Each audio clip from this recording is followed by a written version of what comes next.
Welcome to Timeshare Talk with Magical Realty. I'm David Cortese. I'm Tom Kessler. We actually specialize in timeshare resales, and a lot of people come to us who have purchased directly from a developer, and we help them to get out of their timeshares.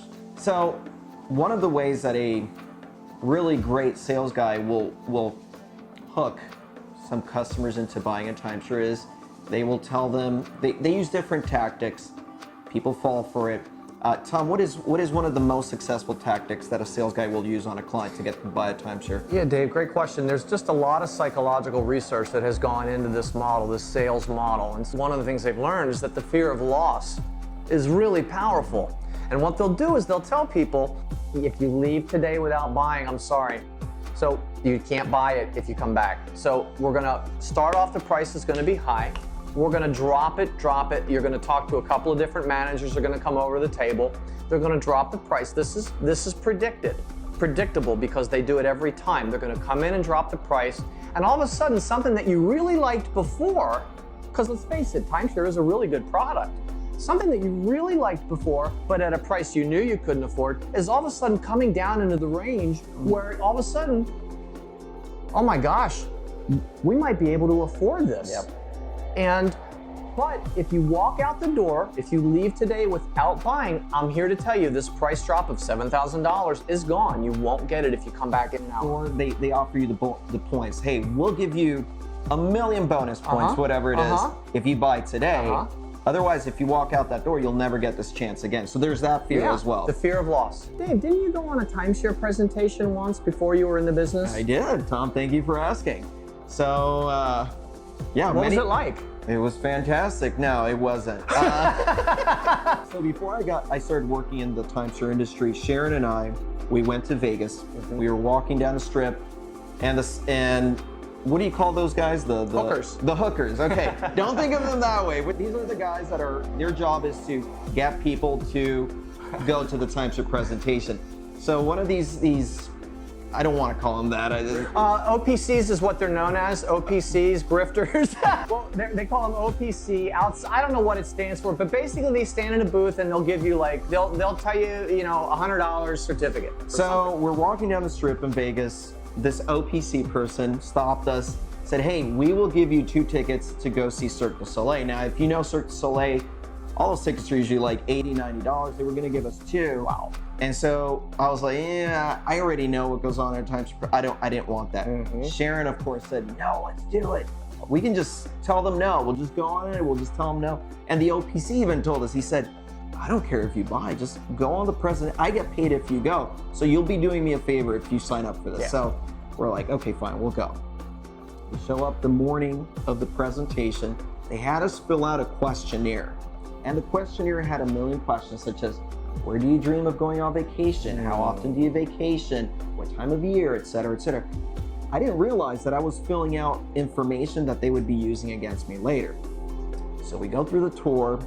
They show us these villas, 24,000. I think there were 40,000. In the end, we said, that's, we're not interested. Thank you very much. They then brought in their closer. They always bring in the closer, and the closer, he said, well, why don't you guys want to buy today? What's going on? Why, what if we could drop this to $24,000? Because we just got a foreclosure in today. You ever heard that one? We just got a foreclosure in today, and if you sign up now, you can get this. And I kept telling them, it's all a story. It's all a story. And I kept saying, thank you, no, thank you, but I'm not interested. No. And the closer looks at the sheet that I had filled out at the beginning, and he said, well, I'll tell you what, if you buy today, I will send you to Italy, I will send you to Portugal, I will send you to Spain, and of course these are the places that I had written down. He wasn't saying he was going to pay for my trip there. He was just saying that if you buy the timeshare, you have the possibility of exchanging to these locations. And I said, thank you, that's very nice of you, I don't want it. What does Sharon do? Sharon was hooked emotionally, and she said, oh, I'm very interested in this. Let's talk about this. So we ended up staying an extra hour. So I had to undo everything, the emotion that she had put into this presentation. I had to undo all that. So that's why I say be prepared before you go into a presentation. You have to understand there's going to be a lot of emotion involved. You have to be prepared to say no.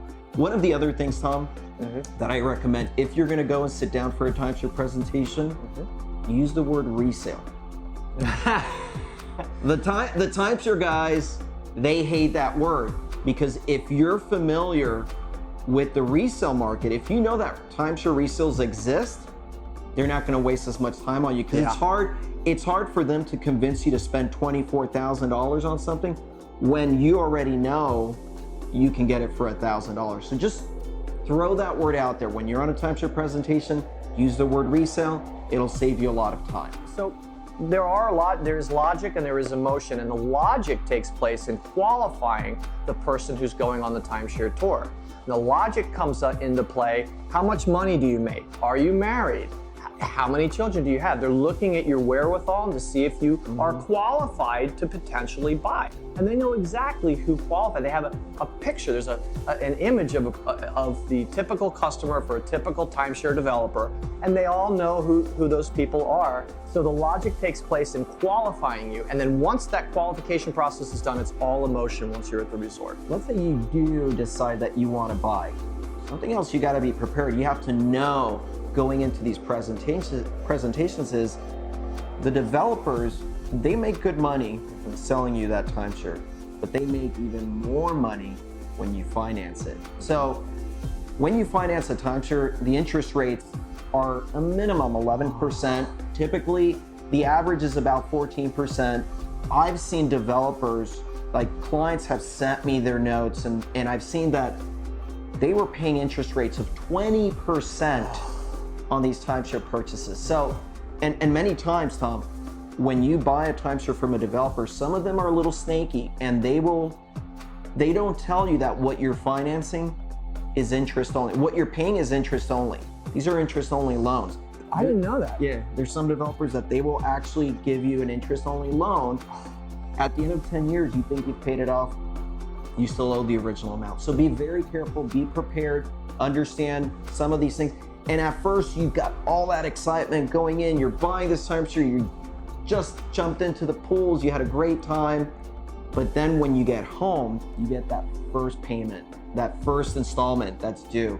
And you're having to pay $500 a month, $400 a month for something that you're only gonna use once a year. For 10 years. And it takes a while. I mean, honestly, if you buy a timeshare directly from a developer, it could take 20 years before you get a return on investment. Do your homework.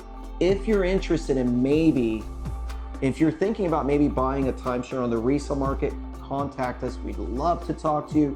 We have several real estate agents. That's all we do. We don't do residential. All we do is timeshare. We can tell you if you own a timeshare already, we can at least tell you if your timeshare has any resale value, if there's hope, what it might sell for. But if you haven't bought yet, congratulations. If you're thinking about buying and you're talking to one of the sales guys at the resorts, call us up to get a second opinion, and we'll let you know if it's a good deal. Now, I have seen very rare instances the developer has thrown a lot at the client, trying to get them to buy. They've lowered their prices. There's been some cases where I've told the client, you're better off just buying from them. But it's so rare. That's why give us a call or contact us via email, and we'll let you know if you're getting a good deal or not. So be very cautious. Don't fall for the gimmicks. Don't fall for the tricks. And like I mentioned, if you're thinking about buying or you're thinking about selling, we don't charge any fees up front. If you just want a consultation, we're glad to talk to you, let you know what your timeshare might sell for, and if you're looking to buy, what it might cost on the resale market. Tom, do you have anything else to add? I mean, you're in the right place. I mean, you're in the right place. I don't know of any timeshare resale broker that does more business than we do. And we do it the old-fashioned way. We have a lot of great referrals. Kick around the site and look at what some of our customers have said about us. Read some of the articles that we're writing. And then when you're ready, reach out to us. Check us out on the BBB also. We have an A+ rating. We're very proud of that. Yeah, this is Magical Realty. We sell a lot of high quality timeshares. We really know our stuff. We're your expert. We're your best resource. I like that. All right, so in conclusion, you can call us at 407-347-6515, or you can email us at info@magicalrealty.com. Thank you so much, and we hope this video was helpful to you.